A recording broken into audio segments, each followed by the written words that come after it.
Welcome, everybody, to the Firebrand Podcast. This is your host, Grant McGaw. We're going to go all the way out to a very, very hot location. I mean, hot meaning it's actually very hot. I think it was 114 degrees is what I've been told out in Phoenix, Arizona, where I run into Mr. Michael Erath. He's a next level guy. And I'm not talking about because, everybody's at 70 degrees, 80 degrees, and he's at 110, but he's hot like that, right? This guy is like super hot. He's next level in what he does. So, Michael, you like to introduce yourself?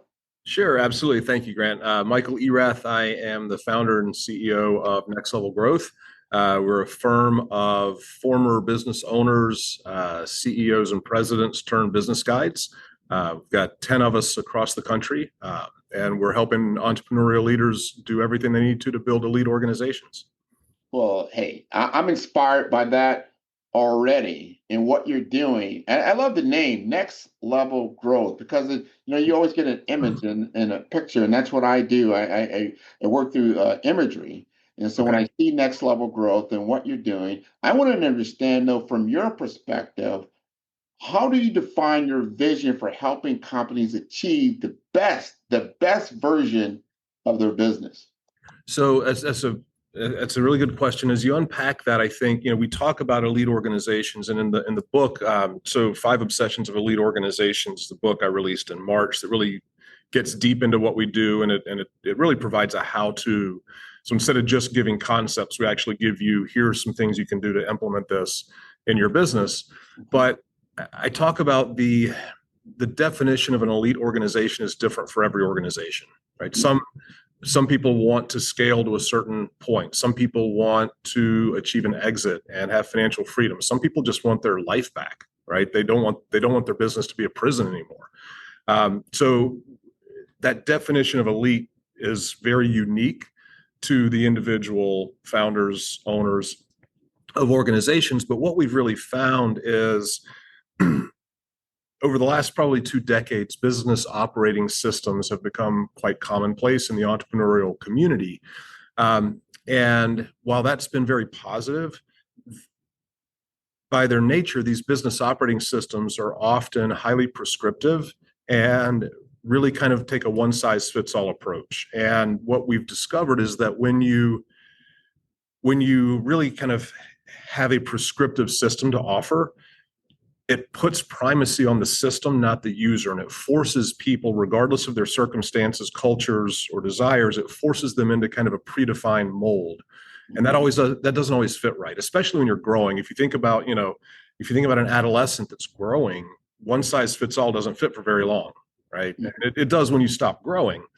And so what we've really focused on is trying to flip that on its head and focus on what we've discovered as 5 key principles that underlie every elite organization. This holds true in business. It holds true in nonprofits. It holds true in sports. And regardless of the source of the tools and concepts, we work with entrepreneurs and their executive teams to really lean into and obsess about these 5 things and go through a constant improvement process to build out underlying systems and structures to truly become a category of one in their space by excelling in these 5 areas. And so as a result, they end up with a business operating system that underlies this, but that's all custom tailored to them because it's based on a pursuit of these 5 principles, irrespective or irregardless of what the actual tools are and where they come from. Man, before we jumped on, you talked about something that piqued my interest in the same thing that you're talking about. Some things that Simon Sinek, came out with that we are looking for just cause. I think you mentioned just cause, and we're looking for, we establish what is the ideal that we're trying to aspire to. We're not this ideal today. We talk about some of the principles of different countries, and they come out like this is our declaration and our independence, and this is what we believe in. But we all know that at the time, you're not there, but you aspire to do that. If you're a sporting team, right? We just had, I remember not today because I'm from Florida, right? So the Florida Panthers just went back to back in the hockey world. pretty excited about it. But I was around, of them for years, and they never won a championship, right? They aspired every year. You aspire to be a champion, and you do the work and you go through the motions, but you don't realize, what? It may take 2 decades to truly, as an organization, reach that particular desired state. This is important to understand. And you focus, you said the core focus. What is the core focus? How does the entrepreneurial operating system, as you said, the EOS model, and this is what I want to understand. How does it uniquely support fast growth companies in maintaining their clarity and their traction and their alignment as they try to ascend to this goal? So one thing, just to be clear, so I spent about 5 years working within the EOS community as one of their coaches. I left in 2020 and started Next Level Growth, and that's when I kind of made this pivot from having a prescriptive system to more of a principled approach with more flexibility. And so one of the things, so to your point, when I was with EOS, but even beyond that, as I was starting Next Level Growth, we worked with companies to really understand their purpose, or as Simon Sinek wrote about in his earlier book, Start with Why, and what's the why behind the organization. And a few years ago, I read a newer book by Simon Sinek called The Infinite Game. And he talks about things that are important if you're going to build a business or an organization intended to outlast you. And part of his evolution of thought, which I found really intriguing, and we've evolved and modified how we teach strategy in some regards as a result of this. In this new book, he talks about this concept of a just cause. And so the way he explains it is that your purpose or your why is your origin story. It's why you built the business. It's why you started it in the first place. The just cause, I think, gives greater clarity and alignment, and it draws people in. The just cause, as he defines it, is a vision of a future state that does not currently exist, but one about which you are so passionate you'll devote your entire career to its advancement. And so how that resonated with us, we had landed on our purpose, our why, around helping entrepreneurial leaders build elite organizations. And there's a lot of flexibility in what the definition of elite is, as I mentioned earlier. However, as we started to think about just cause, it really forced me to think and go deep into, well, why is that purpose important to me? Why does that really matter? And it really goes back to my entrepreneurial journey myself. Very quickly, I was second generation in a family manufacturing business. I brought on a partner to help us vertically integrate, became really close friends with that partner, became his son's godfather, found out in 2008 he had embezzled $500,000 and was committing bank fraud. I had taken the business to from 8 to 45 million in revenue. We had about 200 employees, and we ended up, my wife and I lost everything in 2009 as a result of his crimes. He spent 2 years in federal prison, and we had to restart and kind of bootstrap things. We built a second business in the same industry, grew that to about 7 million before I exited, and started deciding to take kind of the second half of my life to give back from everything I learned in the first half. But what that led to was this idea of a just cause. And I'd been a member of YPO, I still am, and was a member of EO, Entrepreneurs Organization, and I spent a little bit of time in Vistage. And in all these different peer groups, something, as I reflected on it, became really clear to me. And it's that most entrepreneurs, whether they're currently going through it, they've been through it, or they will go through it, to some degree achieve a return on investment from their business at the expense of their friendships, their time with family, their physical health, even their emotional health. And when you think about the risk that entrepreneurs take, I mean, they put their homes on the line, their entire financial well-being is on the line with the risk they take and the leverage they have to take on at times. It doesn't seem fair that you would have to trade off those things to the degree that most of us do. And so that's where I started to really get clear on this just cause. And the way we kind of say it is that we believe that entrepreneurial leaders deserve to earn more than a return on investment. They deserve to earn a meaningful return on life. Mhm. And that drives our daily purpose. So that's kind of how we frame it. So just cause is that belief statement, something that we believe in. The time will, I don't think, ever come where we don't have to make those trade-offs as entrepreneurs, right? But that's something that we want to advance. And we do that.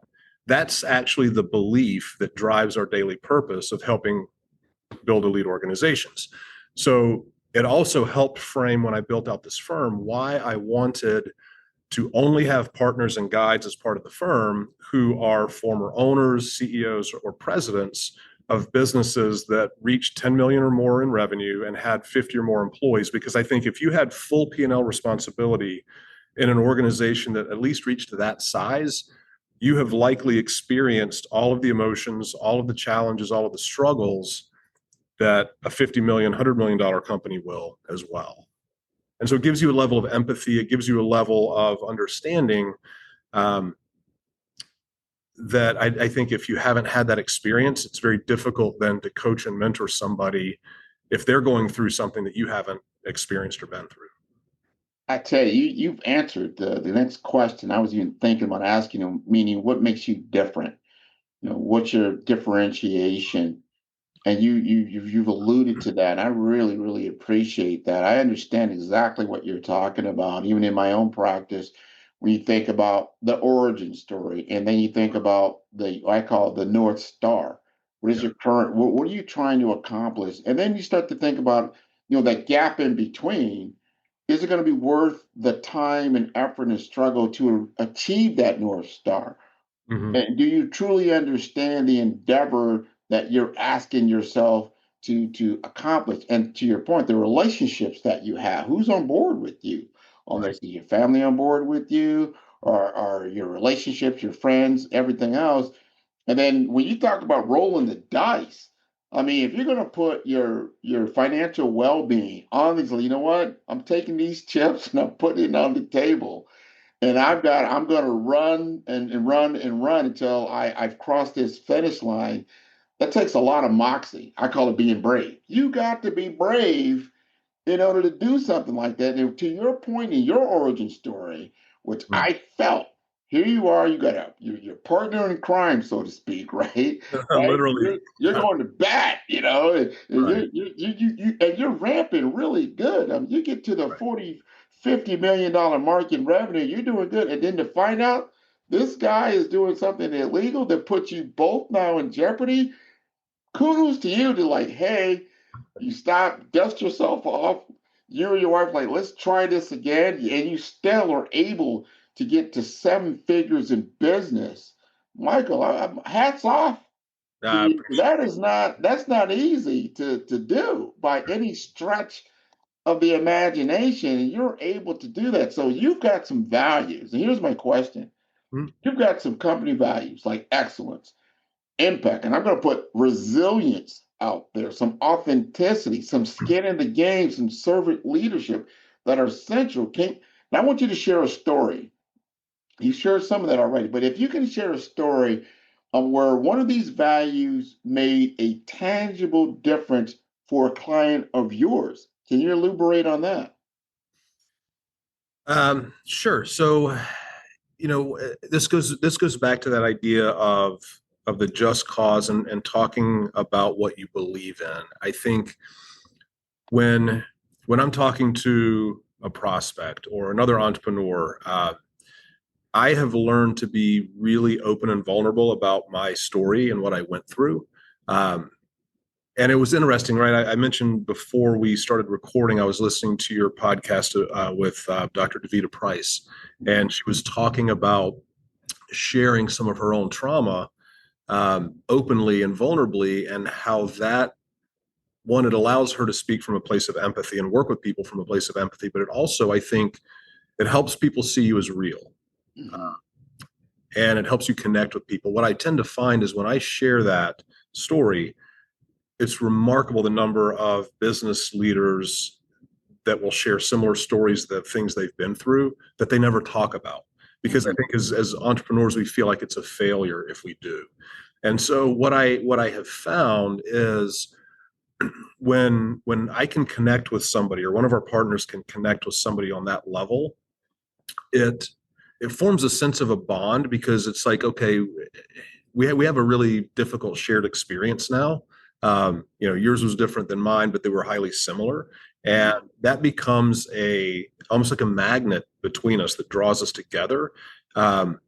Because now it's kind of like, okay, we're troops in the foxhole together, right? It's like it creates it creates something relational very quickly, because we're talking about and focusing on a belief. It's not about how what I do is better than what you do or whatever else. It's about like let's get aligned on that belief first, and then it allows us to lean into, if I think the second part of that, then, so when we go from just cause and we believe the same thing, so it makes sense to see if we can do something together. Then the next is our purpose around building elite organizations. And this is almost kind of like a filter I use when I'm talking to a prospect, because if somebody wants a better return on life, but they aren't willing to do the work that it takes to build something elite, I don't want to waste their money, and I don't want them wasting my time. Right. And so all of this helps kind of frame a filter to determine that if I'm working with the right people and they're willing to trust me as their guide, we can do some really great stuff together. But those things have to be aligned. They can't be broken. There's a great, I've had several clients really lean into this. There's a great short Nick Saban video. You're from Oklahoma, so you may not like Nick Saban too much, but I'm from Nebraska. you're from Oklahoma was our Nebraska. enemy, but I hear what you're Oh saying. my gosh. Okay. I thought you were, okay. You're in Oklahoma now, right? Omaha, Nebraska. I know they Oh, always get that Omaha. confused. I Omaha thought and I heard you say Oklahoma. I know the Oklahoma. O and Okay. the A, Well, but I get what you're saying. I'm an Don't get me ACC wrong. guy, so don't hold that against me. But Saban talks about this thing. He calls it 5 choices, and he says we all have 5 choices in life as to how we want to do things. Yeah. So we can. Have you seen this? I don't know if you've seen No, this. I haven't. I want to hear it. Yeah, he says we can choose to be bad at what we do, which unfortunately some people do. We can choose to be average. We can choose to be good. And he said, choosing to be good is probably about all God expects with whatever abilities he gave you. But he said, you can also choose to be excellent or elite. Mm-hmm. If you choose to be excellent or elite, you have to have a special discipline, a special drive, a special focus and passion to do things to a high standard and a high level all of the time. And if you don't have that, you probably never get past good. Mm-hmm. And so I always share that early when I'm talking with somebody, because I want to see how they react to that. And if all you want is to be good, that's perfectly fine. Yeah. That's absolutely fine. It's your decision. But if you choose to be, or you want to be excellent or elite, like, I want to know that you're really willing to do that level of work. And it kind of ties into our core values at Next Level Growth. Our core values are take ownership, be resourceful, have a thirst for learning, and be fun to work with. Right. And one of the interesting thing is, and I think as you talk about values, when you get into your organization's values, if they're truly authentic, I think you can look at your personal life and think about who you enjoy being around and who you don't, and how they do or don't align with those same values. And when I look at my friends, when I look at people I don't enjoy being around, the people that are closest to me as human beings, they take ownership of things. They're just wired that way, right? They're resourceful people. Through very different mediums, they're always trying to learn. They're focused on growth, and they're fun. They smile, they laugh. They can joke around, and I think understanding those values and being able to use those for clients you work with, for people you associate with personally, all of those things are very important in how you operationalize relationships in your life. I agree with you. I call that authenticity. When people are authentic, and you alluded to earlier, when you're vulnerable, when you can share things that are, they're difficult. They were emotional, things that happened in your past. Maybe it could be trauma. But when you can very openly share it with someone else, not just because to share your story, hey, feel sorry for me type of thing. No, it's a teaching tool to show that I understand, that I've been through these things, and that I've moved on. You can too, right? Depending on where you're at in your journey. And I'm sure you talk to people at all phases of the entrepreneurial journey, whether you're a startup or now you've got your first, 6 figures. Now you're into 7 figures. You're looking to get to 8. So now you're scaling, and you're starting to see, hey, your North Star is in view. You can start to see these Right. things. I want to understand, I think our audience would want to understand, what are some of those common growth traps? Those common growth traps that you see in companies after they hit certain milestones, Mhm. whether it's 5 million, maybe it's 50 million in revenue. But how do you help those leaders break through those particular ceilings?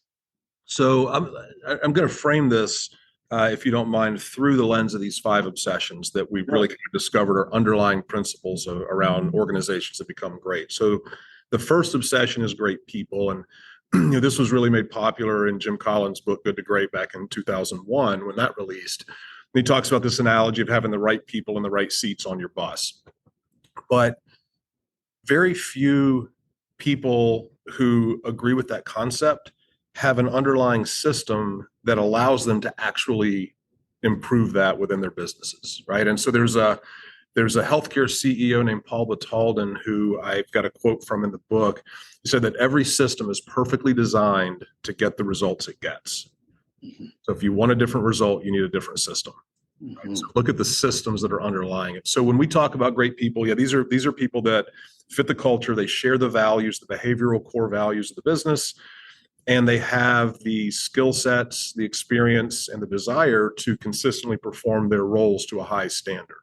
And we can measure, we can measure things around that. I think one of the traps to what you were asking is I've seen organizations scale, and the leadership team around the founder is comprised of the people who help them get from $1 million to $5 million or 1 million to 10 million. But now their goal is to get to 100 million. Mhm. And those early stage leaders were exactly who they needed for that first stage of growth. They were the ones who were, they're COO of a restaurant company I worked with. This is the guy that, like, opening up a new restaurant is fixing plumbing because a sink's leaking. Like, Yeah. he's a COO, but like in that startup phase, you got to do that. You got to grind, you got to hustle and do those things. But at a certain level of scale, to get from 10 to 50 or 10 to 100, those leaders are not equipped for that next stage. But the founder, and this is perfectly natural, it's very much human nature, that founder feels an obligation and a deep sense of loyalty. So we don't then go replace them and hire the people that we need to get to the 50 or 100. Mhm. And so that ends up becoming a choke point, or holding us back. And I think, as an entrepreneur in a privately held business, when the time comes that somebody who was a great fit for a certain stage is no longer the right fit going forward, we have the ability to make that transition as pleasant for them as possible, right? We control the severance. We control we can let them control the narrative. We can help them find the next organization if we choose to do that. And we can do it in a way that's really kind, both to the organization and its growth goals and also to the individual. I think it goes back to clear as kind, right? If we have clear expectations and someone can no longer meet those expectations, then it's time to have a different conversation.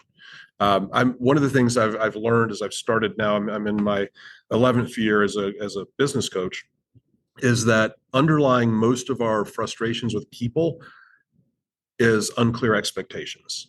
I Mhm. think at the end of the day, we're not really good at establishing clear expectations between individuals that report to us and ourselves.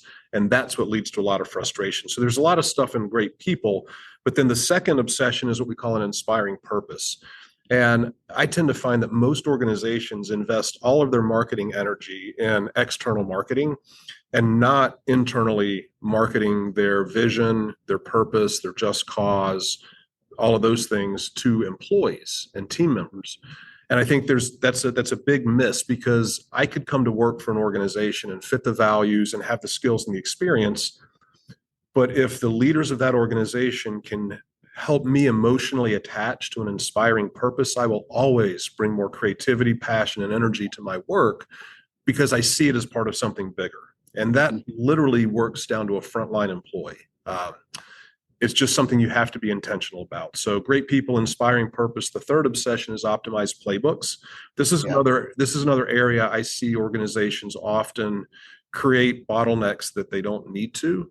And the idea with optimized playbooks, these are not detailed SOPs and work instructions. These are, think about a football team. There's lots of detail in how you run the plays, but the playbook is just making sure that if this is the situation on the field, this is the strategy for the play, this is where everybody's going to move, so we know, and that where everybody's going to be, what my role and responsibility is in this situation. And if all 11 players on your side of the ball execute that play properly, and you consistently execute your plays properly throughout the game, you're likely to come out on top. It's usually the broken plays that's where the other team gains an advantage. Same thing in our businesses, right? Whenever, whatever your business is, there are things that throughout that workflow are consistent every time. And we need to systemize those things and create playbooks for people. These playbooks take pressure off of people when they're onboarding into their roles or when they're performing. And the challenge or the trap is that most entrepreneurs feel like, I'm too busy to document those things. I'm too busy to do all of it. Well, the irony is that the reason you're so busy is because you don't have those things, right? If everybody knew what plays to run, you wouldn't be putting out so many fires. And then just kind of quickly, the fourth and fifth. The fourth is a culture of performance. There's another choke point here, I think, and this is not intended to be a punitive culture of performance kind of thing, but I think we've got to have a culture where people have clear expectations of what we need from them in their role. We have to have clear data so that they know when they're winning, right? Imagine watching a sporting event with no scoreboard, right? It would not be fun to watch. It would feel like you're watching a team practice. The players aren't going to play as hard. But if we know how much time's left, we know the score, we know some of the key stats, as humans, we tend to elevate our performance because we want to win. There's an innate desire in us to win. So we've got to create a culture where we have that data, it's available, people know the score, they know the expectations, but then we also have to build a system that's designed to coach and develop people who are underperforming, so long as those people are coachable. But there also need to be guardrails on that system so that if someone is not coachable, or they're coachable, but they just don't have the aptitude for what we need of them in that role, the system will either coach them into a different role or it will coach them out of the organization. So we're constantly coaching people up or out who are not meeting expectations. And we're doing it in a way to try to develop them. I find when companies do this well, 4 out of 5 people, you're able to coach up. It's not as common that people can't make it. And the other thing is because it's very clear and it's very intentional and you're putting the effort into the people, but you're also making it clear that you can't escape accountability here. People who aren't able to make it will often on their own terms self-select and exit, which is great because now they're not your HR problem. So that's the importance behind a culture of performance. And then lastly is this obsession around growing profits and cash flow. And when I come to this one, often I hear people say, well, profits and cash are a byproduct of doing everything else right. And I just think that's intellectually lazy, because if you don't treat profit and cash as something that's important, because that's the fuel that goes back in the engine, if you treat it as a byproduct, it's going to be a byproduct. But if I want to invest in great people in my organization, I need to be profitable with great cash flow so I can be top of market pay. I can provide them the benefits that will attract the best of the best. And so all of those things have to be operating in harmony to really build something elite. So I apologize, that was a long answer, but sometimes no. It's important to get those principles out, because it's the core principle about what you do and why you do it. Mm-hmm. You brought up some very good things, and I'm almost certain you probably will come across this as you scaled. And owners have to, and I've seen this because I work in the investment banking space also. Is that you come to a point you might need to exit? Like, you know what, this was fun up to this point, but maybe I'm the bottleneck, and I need to sell to someone else. And you see that a lot. There's a merger, there's an acquisition. Maybe that's how. Hey, everybody, I'm glad we got here. We won the game. Everybody gets paid out. Here's your golden parachute if that's where you want to look at it. And then the company goes to another phase of its evolution, and then you can either be part of the board, or you come into some equity packages and things like that. But you don't have to do the day-to-day grind, right? Were before. So I love the way that you frame your business performance and you frame your business coaching And what's very, very important, understanding the values and the execution phases that you're getting to. I want to ask you this, and because you do a lot of frameworks and you have a lot of formulas that you use, what are your success metrics or your outcomes that you're most proud of, and how do they reflect on your brand promise at next level growth? So I appreciate that. So in in scaling up, Vern Harnish in the strategy section, he pulls a lot of strategy from Michael Porter. One of the concepts that's part of that system that I love is called a one phrase strategy. And the idea is if you can really distill your strategy down to its core essence and frame it in a short phrase that people can remember and use to as a filter for decisions on a daily basis, what would that be? And for us, what we really landed on is we call it experience matters. Yeah. So it's in a number of different ways. It's the results experience our clients have. It's the experience they have in our work together. It's our experience as seasoned owners, CEOs, and presidents. So there's lots of different pillars around how we look at that. But one of the things we do is we don't require our clients when they come on board to sign any contracts. We get paid at the end of the work that we do, and only if they feel like it was valuable. So we're the ones who take all the financial risk going into a new relationship. And when we go on this journey with a client, we make it very easy for them to start, but we also make it very easy for them to fire us because they don't have a contract to get out of. So literally, if I'm working with somebody and they call me today and say that they don't feel like they're getting enough value anymore, we stop charging them, we wish them well, and we end the engagement. So what has been a really wonderful outcome is I now have clients that I am in my 9th and 10th year with of consecutive work. And they only stay because they're continuing to get value. I'm continuing to evolve and grow with them. Our partners and guides are having similar experiences. And we define, in Good to Great, Jim Collins talks about the BHAG, the big, hairy, audacious goal is kind of like that, 5, 10, 20 year, like what's the big thing you're going to accomplish? Well, we call that the summit. So we use this analogy that growing a business is like climbing a mountain. So we call it the summit. We have 2 walls in we've got a hallway in our offices where we have all the logos of the companies we worked with. There's almost 150 logos now on this wall. We've got another wall that we move logos to that's called our Summit Society. So any company that we work with, when they reach that first summit, we move them to this Summit Society wall. We've now got 19 companies on that wall that we have actually helped hit that first summit. And when they go back and think about when we first started working together and they set this big dream of what they wanted to accomplish, they're like, I really didn't think we were going to be able to do it. We got there faster, whatever the case may be. So that really for us is a metric we look at, is the success rate. And we have a quarterly pulse where we're meeting quarterly with our clients. And a lot of our success metrics are based on their actual metrics. We do surveys. We do a simple net promoter score. So if you're familiar with the net promoter score, negative 100 to a positive 100, right? So if you use their calculus, it can be anywhere from negative 100 to a positive 100.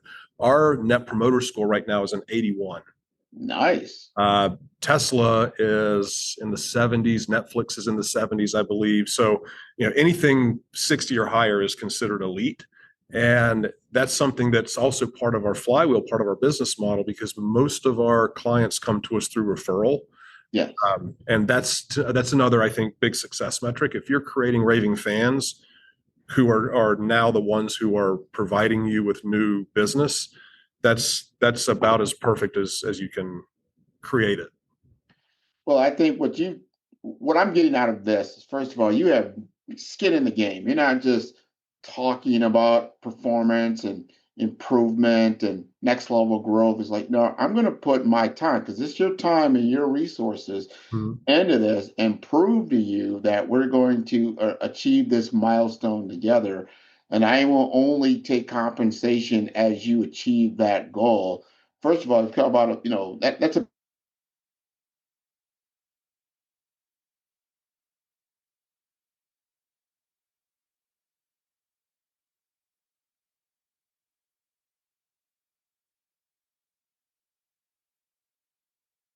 invest in a person like Michael Earth. Here. I know it's Erath. My mind wants to say Earth, but I know it's Erath. And but like I said, don't come to me with, yeah, maybe this is something I want to do. Like, no, you got to want to know what you want to do. Then I'll take you to that North Star. We're going to get there together, and we're going to both enjoy, the values that come from that. I think that's wonderful. We're coming to the end of our session, our podcast. And I want you to tell, first of all, let us know about your book, how to get the book, right? How to contact you. But before you give us that, I always ask this because it's important to me for my net performer score. Now you've come to the end of this podcast and you spent a good 30 or 40 minutes, on the Follow Brand podcast. How was your experience?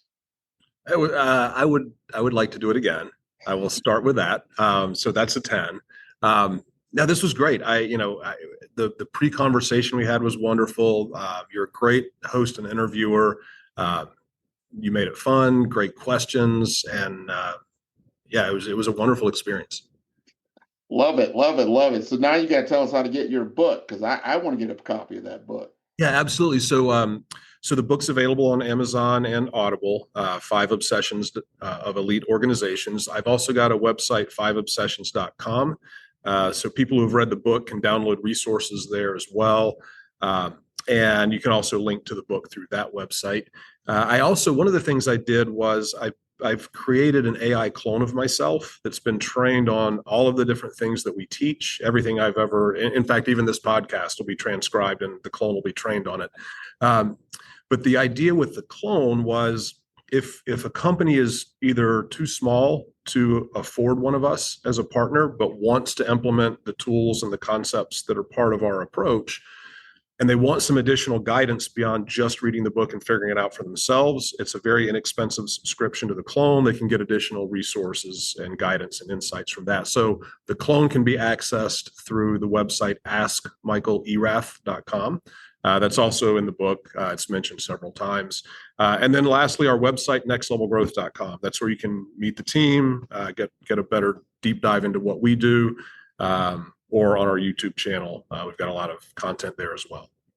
Man, I want to send a special thanks to the Erath family, because this has been wonderful. Just talking to you, hearing your story, understanding what you are about. I believe in what you're doing, and I know that anyone that takes the time to invest their resources into working with you will get tenfold back, because you've done the research. You understand what it takes to achieve the goal. And I don't think you're the kind of person like that will say, look, if you're ready or you're not ready, you would be very truthful in telling them this is what you need to do to get there. And until you attain these skill sets, you're not going to be able to get to that level. And I think it's important to have authentic conversations with people and understand where they're at, and they'll appreciate you more. And then they'll come back to you, just like you just said. You're going to come back on my show. This is going to be wonderful, because I'm going to get your book and I'm going to take a look at that, and we'll see if we're going to scale our business to the point that we want to get to. So this has been wonderful. I want to encourage your entire audience to tune into all the episodes of Follow the Brand. That's at the number 5. That's number 5. That's 5-star BDM, B for brand, D for development, infomasters.com. I want to thank you again for being on the show, Michael. Thank you, Grant. Had a wonderful time. You're welcome.